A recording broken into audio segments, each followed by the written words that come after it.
Dogman! Mothering Heights! I don't think Dogman needs an introduction at this point, considering Dave Pilkey's epic popular collection of stories from Captain Underpants to Super Diaper Baby, all the way through Cat Kid Comic Club. He's had massive success touching the hearts of young readers and even seasoned readers, such as myself. Seasoned readers.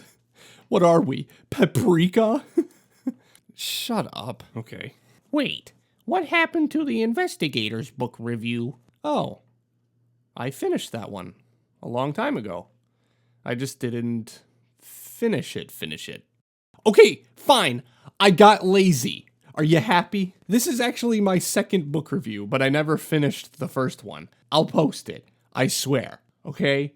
Get off me. Don't stand on me. I'm fragile. Anyway, Mothering Heights is the 10th installment in the Dogman series, adding to the immense weight on my bookshelf, filled with all the other works by Dave Pilkey. Once again, it follows Dogman and his friends facing everyday life troubles until something terribly obnoxious happens, and then everyone runs toward the danger, almost dies, but then someone saves the day. It starts out with Chief having a very strange dream about Dogman. He wakes up to a phone call and learns that Dogman has been injured. Oh no. So he rushes to his best friend's side in the hospital only to find out he smashed his fingers in the toilet. But now Dogman has to wear a cone, just like a dog would if he was stitched. And Chief becomes worried that everyone on the force will make fun of Dogman. In comes Nurse Lady, whose only point up until now was to constantly remind us it was her idea to make Dogman in the first place in the introductions, and to tell a fish not to be so rough on children. She tells Chief he's a great friend,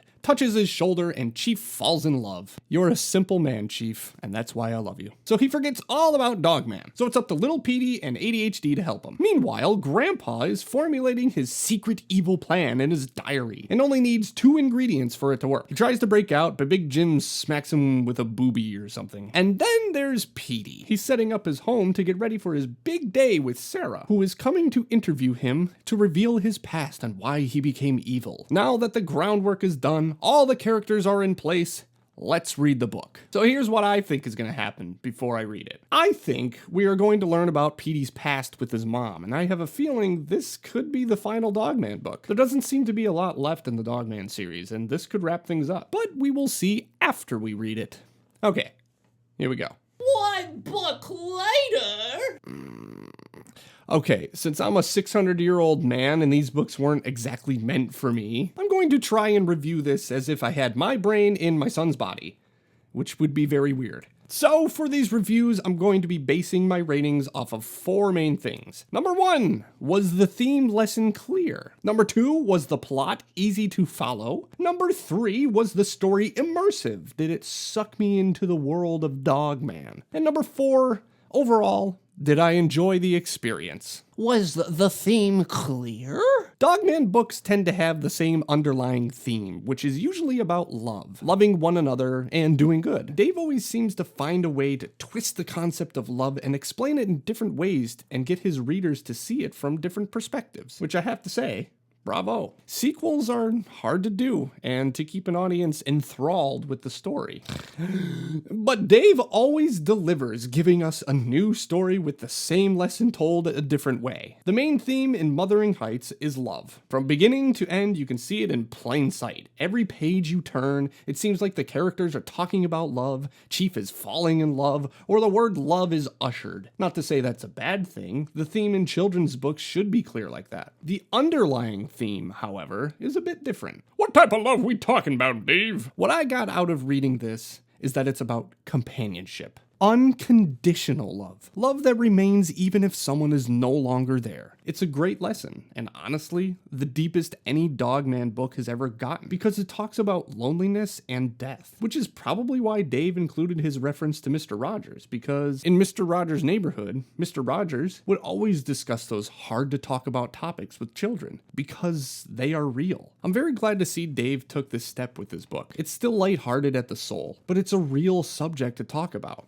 which I am a firm believer that talking about real life things with your children is important. Was the plot easy to follow? I feel like Dog Man is an episode of Family Guy. I don't know how else to put it, because I've only ever seen plots play out this way in these two examples. It starts out so random and snowballs into this chaos that you don't really know how it came to be, but you understand why it happened at the same time. Dave does a phenomenal job at throwing in whatever plot point he needs and whatever props he needs for later in the plot and tying it all together in the end. And every transition, every chapter flows so smooth that you don't ever get lost. If your kids ever want to get into storytelling or writing books, this is a great beginner's guide. And I'm not diminishing Dave's ability of storytelling, saying it's only for beginners. I'm saying he is a master at it, jumping between different perspectives smoothly and not losing each character's spot or purpose in the story. And it's a children's book. I don't know how else to explain it. I guess what I'm trying to say is Dave is a master at his craft of storytelling and could write any kind of book he wanted. He writes children's books, which is perfect for kids aspiring to write books themselves in order to learn from Dave. This is a perfect way for a kid to learn from a great storyteller in order to improve and perfect their own storytelling. Does that make sense?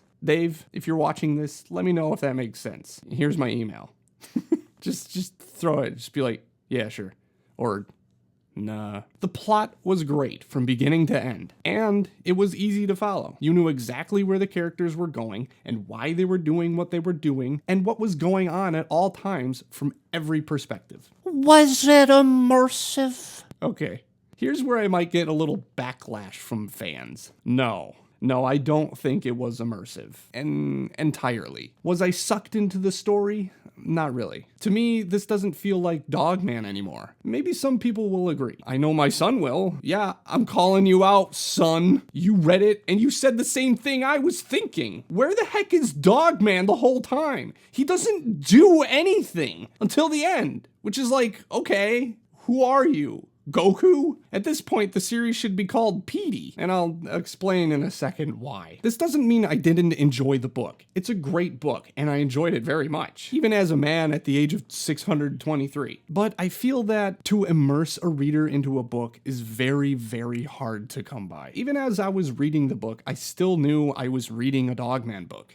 It felt as though I was watching a play instead of feeling like I was there in the story. I didn't connect with what was going on for most of the book. Maybe it was because there was so much jumping around from different character perspectives, or it could have been there were too many jokes and gags going on throughout. I honestly can't put my finger on it. That isn't to say I didn't enjoy it. Want to make that clear?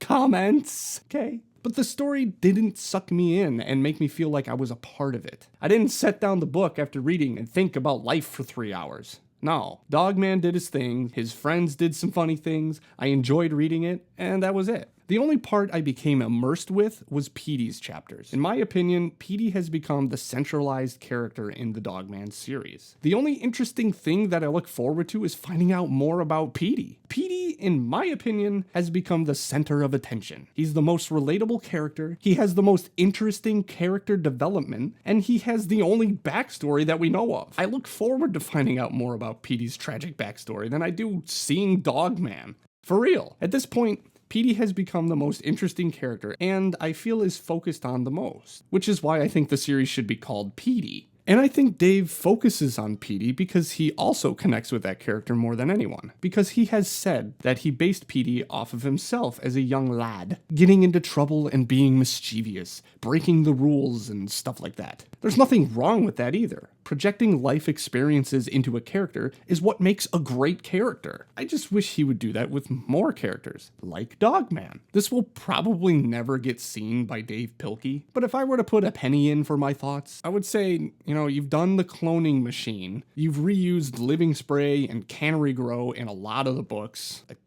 like all of them. Bring back the cloning machine. Clone Dogman, only it clones him as Officer Knight, or a dog with Officer Knight's head.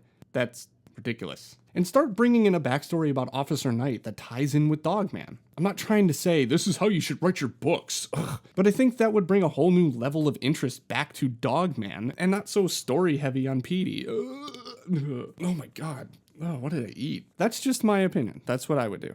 I'm just throwing it out there. I'm sure you get a lot of suggestions for books all the time. Heck, I get suggestions for writing your books. I don't write the book. I can only imagine what kind of story ideas are thrown at you every single day. Did I enjoy the experience? In the words of Petey, heck yeah!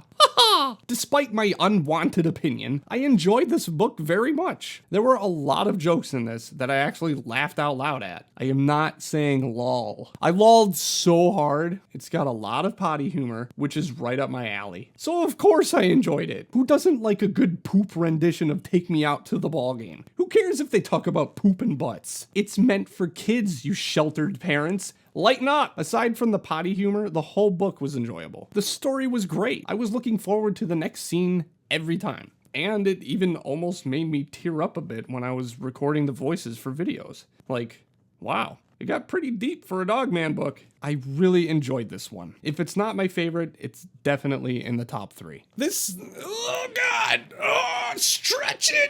It's always good to stretch, kids. This book has a lot to live up to, seeing that it's number 10 in the Dogman series and about 300 in Dave Pilkey stories, but I give this book Dogman Mothering Heights by Dave Pilkey a solid... solid! No, not a salad. That's my drum roll. 8 dog kisses out of 10 dog kisses. 8 is a solid score. Don't think 8 is bad because it's not a 10 out of 10. I don't see myself giving a 10 out of 10 anytime soon. 8 is like getting an A+. The only thing I can say that brought the score down is that it felt repetitious. Dave used living spray again and cannery grow again to give useless inanimate objects life to fight the heroes. Also, Dogman had no point to the story. He could have been taken out of the entire story and everything else would have played out the same, which would still make it a good book, just without Dogman. But I love Dogman, so I'm glad he was there. To me, the real villains of all these Dogman books are the corporations making living spray and cannery grow. They are literally the cause of evil in almost every single book. But anyway, I was hoping to see some old villains pop up in this one, but I might have to wait until the next book. Piggy needs to make a comeback, right? But anyway, thank you everybody for watching. Check out the links in the description to get your own copies of the books, okay? Go support Dave, Graphics, Scholastic Ink, and everyone who worked hard on these books. If you agree or disagree with my rating, let me know. Let me know what you thought of the book. And if you enjoyed this video, just press your thumb on the screen. That'll give it a thumbs up. I want to see a real thumb up. I don't want to see this fake one going If you like our channel or you want to follow us, go ahead and hit subscribe. It's completely free. You don't have to pay for anything. You just subscribe and you're following us and, you know, it helps support us. And, hold on, every time you guys hit the bell, it dings and it keeps me up at night because it just just a lie. It lets you know when I release a new video. So it's nice. If you want to know when more stuff comes out, it'll tell you. All you have to do is press the bell. That's free too. You get a free bell with every subscription. Well, pretty cool, right? I just give these things away. So check out some more of our videos. We have them. They're in back stock, but you have to subscribe to watch them. I'm just kidding. So anyway, thanks again for watching, and remember to keep doing good, just like Dogman would. And I'll see you again soon. Okay, bye. Bye. Okay.